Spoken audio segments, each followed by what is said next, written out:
在藏传佛教宁玛派的历史上，有一位僧人被很多人尊称为莲花生之后的第二佛陀，还是公认的西藏三文书之一。他写的七宝藏不仅成为宁玛派的必读经典，甚至被翻译成了多种语言，在整个藏传佛教中都有极高的修持价值。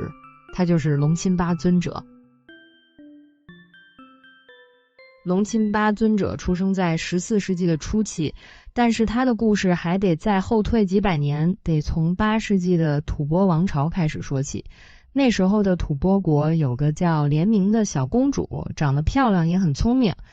就深得国王的疼爱。可是莲明公主在8岁的时候就得了一场重病，国王就抱着奄奄一息的小公主来到了莲花生大士的面前。莲花生大士看到悲痛欲绝的国王和他怀里可怜的公主，就伸出手在公主的额头上轻轻地点了一下，把大圆满法的空行心髓传给了公主，然后俯下身对公主说：孩子呀，这一世你的身体太脆弱，承载不了这伟大的力量，但是在未来的某一天，你会重新回来拯救这世间受苦的人。随后莲明公主就闭上了眼睛。时间到了几百年后的1308年，在西藏南部一个叫扎古的地方住着一户人家，男主人叫丹巴松，是个修密法的瑜伽士，女主人叫索南坚，也是以前一位著名大义师的后代。有一天的晚上，索南坚睡着之后就做了个特别真实的梦，被惊醒后就对丈夫说：我梦见了一头巨大的狮子走进了我们的屋子里，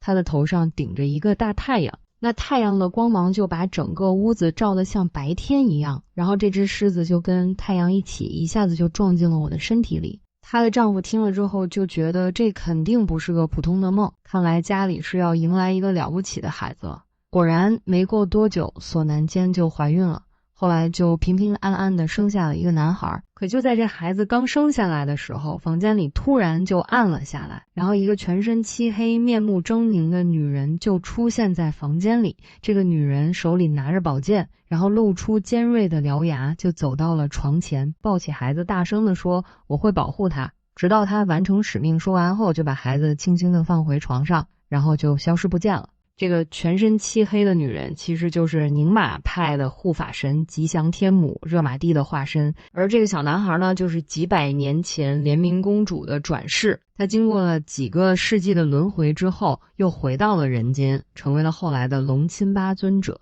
龙钦巴小的时候就跟其他小孩子不太一样，他更喜欢一个人安静地坐着。5岁的时候，他的父亲开始教他认字，却惊奇地发现教给他的东西只要看一眼跟着念一遍就能记住。父亲看到龙钦巴这么聪明，就把自己这辈子会的秘法、抓药、看病、占星术之类的都教给了他。到了9岁的那年，他为了弄懂般若波罗蜜多经的道理，就把8000颂的经文反复地念了100遍。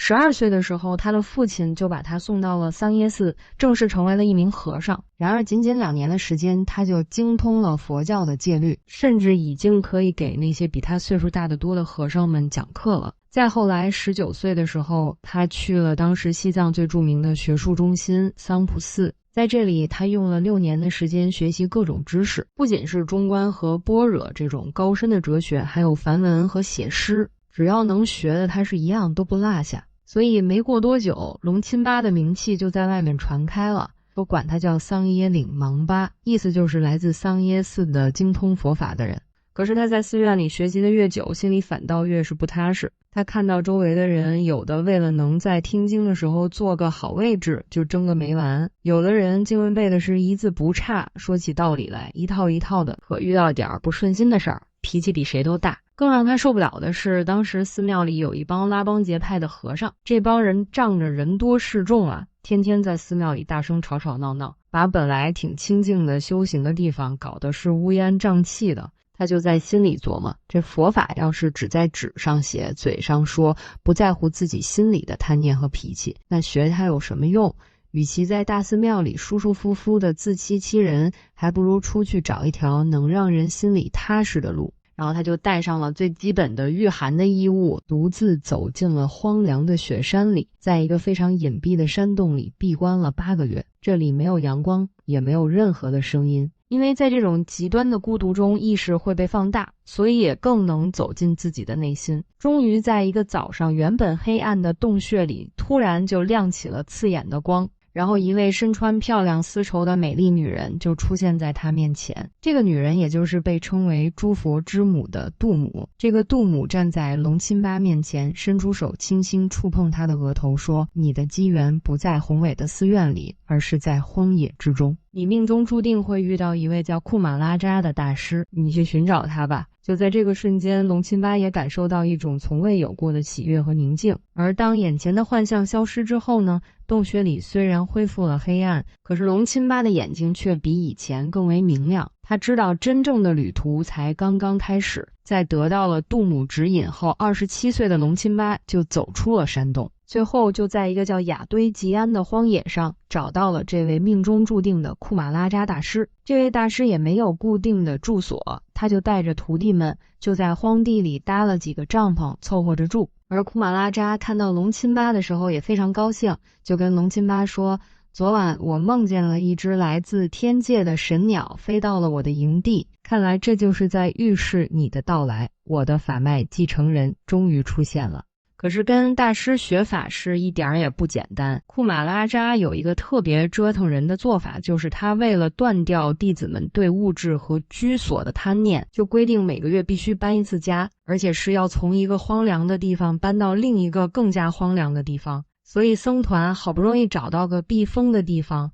清理好这个碎石，搭起帐篷后，用不了多久就得重新背上行李去寻找下一个落脚点。有很多弟子受不了这种折磨，就偷偷的跑了。而这对于从小就没怎么吃过苦的龙钦巴来说，也算得上是巨大的考验。还有就是龙钦巴本来就是空着手来的，物资非常匮乏，甚至连一件像样的衣服都没有。他唯一的财产就是一条捡来的旧麻袋。白天的时候，这只麻袋就是他抵御寒风的大衣，到了晚上又成了他的被子。不光是寒冷，饥饿也是龙钦巴要面对的大麻烦。最惨的时候，整整2个月里，他就靠着别人给的3把面粉，还有几10颗药丸撑着。这段时间的龙钦巴呀，被折磨的是面黄肌瘦，衣服也早就破成了布条，身上是又脏又臭，甚至连营地里的狗见到他也会躲开。再后来有一天，库马拉扎宣布要向弟子们传大圆满法。可是按照当时的规矩呢，弟子们在接受传法的时候是要向上师和僧团供养一些物资的。但是此时的龙钦巴却连一粒青稞都拿不出来。他看着其他弟子们都拿出粮食和物资凑到一起，自己却什么都没有，就感到非常羞愧。他就想，我有什么资格坐在这里听法？我只会成为僧团的累赘。然后就在一个清晨，龙钦巴没有和任何人打招呼，准备离开这个僧团。就在他刚要走出营地的时候，库马拉扎的帐篷里传来了一声大喝：去把他给我叫回来。然后几个师兄弟赶紧跑过来，把龙钦巴带到了库马拉扎的面前。库马拉扎大师看着眼前这个骨瘦如柴、满眼绝望的年轻人，就对周围的弟子们说：你们这些人全部加在一起，也不如他一个人重要。龙钦巴听到上师这么说，就决定不走了，就踏踏实实的跟着库马拉扎修行。也正是因为熬过了这段艰苦的日子，龙钦巴彻底放下了所有的自尊和对物质的依赖。后来他们来到了更加荒凉寒冷的桑波冰川，库马拉扎大师也终于将大圆满法脉中最核心的部分毫无保留地传授给了龙钦巴。此时的龙钦巴虽然看起来像个乞丐一样，但他的内心里已经不再有寒冷和饥饿，他彻底地放下了对自我的执着。库马拉扎大师也亲自为他灌顶，宣布龙钦巴就是大圆满心髓法脉的继承人。在跟着库马拉扎修行了2年之后，龙钦巴就离开了这位大师，又回了三耶寺附近，找了个没人的地方，开始了长达7年的闭关。在闭关的这段日子里，龙钦巴收了8名弟子。有一天，他正准备为弟子们传授空行心髓的时候，天空突然就变了颜色，然后还下起了花雨。一道彩虹也是横跨了整个山谷。而此时更加震撼的一幕出现了，大圆满法的终极护法女神依继佛母降临，附在了现场的一位女瑜伽士的身上。这位原本柔弱的瑜伽士突然就爆发出了神圣的威严，还用非常严厉的声音当场宣读了关于未来的预言和指示。其他弟子在感受到一祭佛母的威严，也获得了巨大的喜悦。而龙钦巴看到弟子们的状态，还即兴地唱出了一首道歌，大概意思是：修行者们，我感到无比的快乐和喜悦。我们已经在无上的净土之中，我们的肉身其实就是神明居住的宫殿，佛就在我们每一个人的心里。修禅的人们，请不要执着在同一个地方，而是要轻松地放下你那些冒出来的想法和情绪，只不过是你的智慧在陪你一起跳舞。龙钦巴甚至还看到了莲花生大士亲自为他灌顶，还赐予了他无垢光这个名字。从此以后，龙钦巴的修行境界也彻底的打开。书中形容他此时的心境就像天空一般的宽广。后来在金刚玉灯女的指引下，龙钦巴就来到了冈日托嘎的雪山上，并在这里完成了他一生中最伟大的著作《七宝藏》。这套经典在之后的几百年里影响着无数的修行者。随着他的名气越来越大，就有好多有钱人带着成箱的金银珠宝来找他，甚至有人要出大价钱给他在城里盖一个全西藏最好的寺庙。但是龙钦巴却对那些有钱人说，我就该待在山里，城里头太乱，事儿也太多，我待不惯。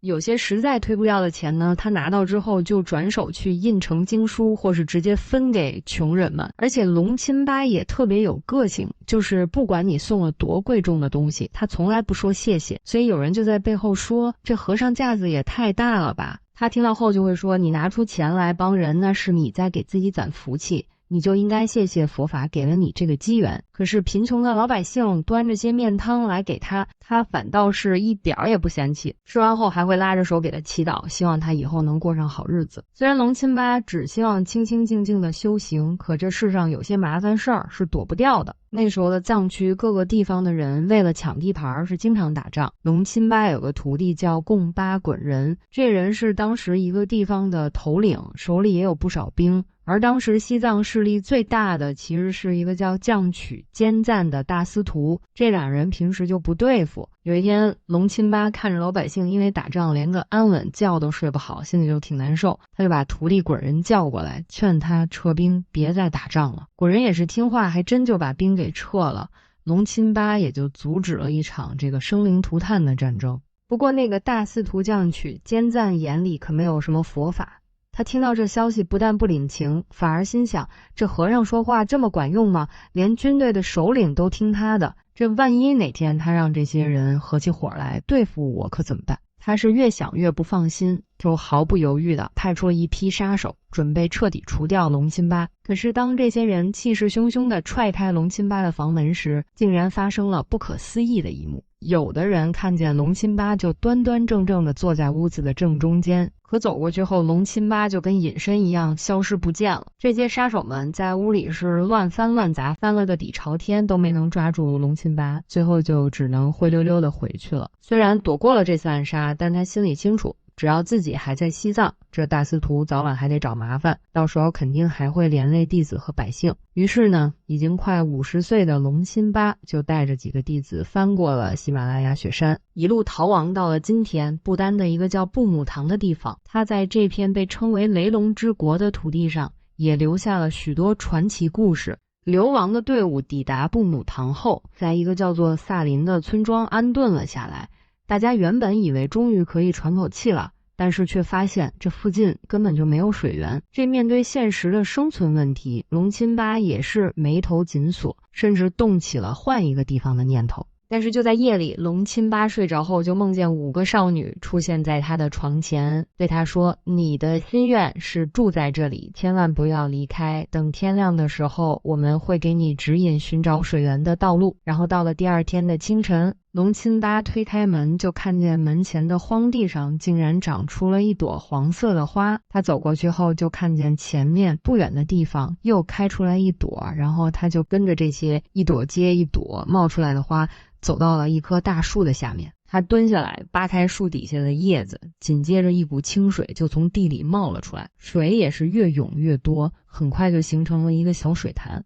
龙钦巴也是非常高兴啊，就给这水潭起了个名字叫极梦之湖。直到今天，这片湖水依然滋养着当地的村民。水源的问题是解决了，但没过多久就又发生了件事。在萨林村附近有一个叫乌罗克的地方，这个地方有一个深水湖，湖里常年住着一个非常凶猛的妖怪，把湖水搅的是又黑又臭，周围的老百姓们是苦不堪言，他们也没别的办法，只能整天祈祷这个妖怪能离开。后来村民们听说附近来了一位叫龙钦巴的大师，就跑来求龙钦巴出手降妖。龙钦巴也没有推辞，他就骑着一匹马来到了湖边的一个山坡上，盘着腿坐了下来，闭上了眼睛，然后整整的9天9夜，龙钦巴就像雕塑一样纹丝不动。而村民们看着龙钦巴好几天都是一动不动的，还以为他就圆寂了。可是就在第9天的夜里，寂静的山谷里突然就爆发出了震耳欲聋的马蹄声。那只在湖里的妖怪被这声音震得立刻就窜了出来，发疯一样的往远处逃跑。这妖怪逃跑的时候忍不住回头看了一眼龙钦巴的方向，村民们才看清楚他的样子，原来是一条长着人脸的蛇精。然而人性的嫉妒有时候比妖怪还要恶毒。后来龙钦巴在不丹的塔巴林建了个小寺庙，有一次龙钦巴要到其他的地方，在临行前就把寺庙交给当地的一个喇嘛管理。可这个喇嘛在龙钦巴不在的日子里是作威作福，不仅享受着信徒们的膜拜和供养，甚至连作为出家人的戒律都不管不顾。不久之后，这个喇嘛听说龙钦巴要回到塔巴林时，没有半点喜悦，反而是害怕龙钦巴回来后自己就会失去现在的权力和地位。于是这个喇嘛就动起了邪念，他找了一个尼姑，承诺给尼姑一块价值不菲的绿松石，条件就是偷偷下毒，毒死龙钦巴。这尼姑看着绿松石也就答应了这个交易，他就端着一杯毒茶，早早的来到了一个岔路口，等着龙钦巴。当龙钦巴走到这个路口的时候，尼姑就笑呵呵的迎了上去，恭恭敬敬的把手里的茶举过头顶，说：“大师，您一路上辛苦了，请喝茶吧。”可是龙钦巴一眼就看出了其中的猫腻，他接过茶碗，看着这个紧张到有些发抖的尼姑，就心平气和的说：“我知道这碗里放了什么，我要是不喝这碗茶，你就拿不到绿松石，可我要是喝了，我就得疼死过去。”说完，他就把这碗茶泼到了路边一块大石头上，然后就是一声巨响，被泼上了毒茶的大石头竟然裂成了2半，尼姑也是吓得直接就瘫软在了地上。直到今天，这块裂开的大石头依然还在通往塔巴林寺的路边。虽然龙钦巴在不丹只待了10年，但是他在当地却留下了非常深远的影响。比如当时的西藏边境的守卫很严格，老百姓是不能随便去不丹的，但是只要说一句去找龙钦巴大师，那守卫就会立刻放行。还有19世纪的时候，不丹爆发了战争，当时不丹的统治者出征前还亲自来到了龙钦巴当年住过的村子，向当地人求得了龙钦巴留下的法印当成护身符，结果呢也是大获全胜，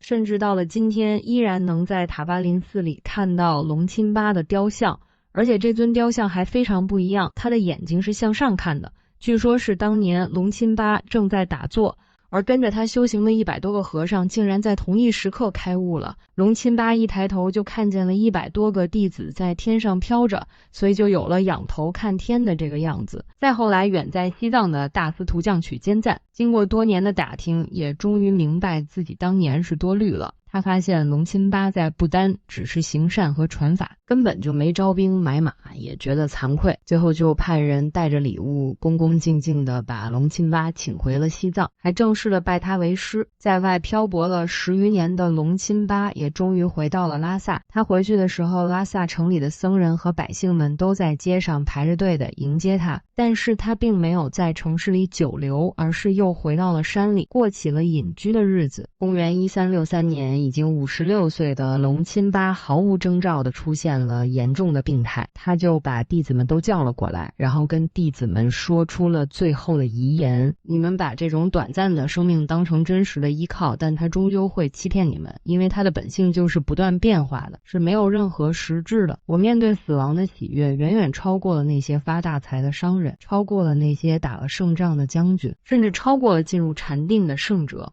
朋友们的聚散就像是客栈里的一群食客，大家偶然凑在一起热闹片刻，但很快就要永远的分开。而财富就像蜂蜜一样，哪怕你再怎么辛苦的收集它，最终也会从指缝间滴落，你赚来的东西终归是别人在享受。现在我终于要离开这个由幻象组成的躯壳，前往超越生死的大乐法界。1363年的12月18日，龙钦巴整理好衣服，安安静静地盘起双腿，闭上了眼睛。据说他圆寂的那一刻，天空中有雷鸣的声音，大地也在晃动。本来寒冷的山谷里突然变得暖和起来，甚至大地上还开出了鲜花。这就是龙钦巴尊者的故事。感谢您的收听和收看，我们下次再见吧。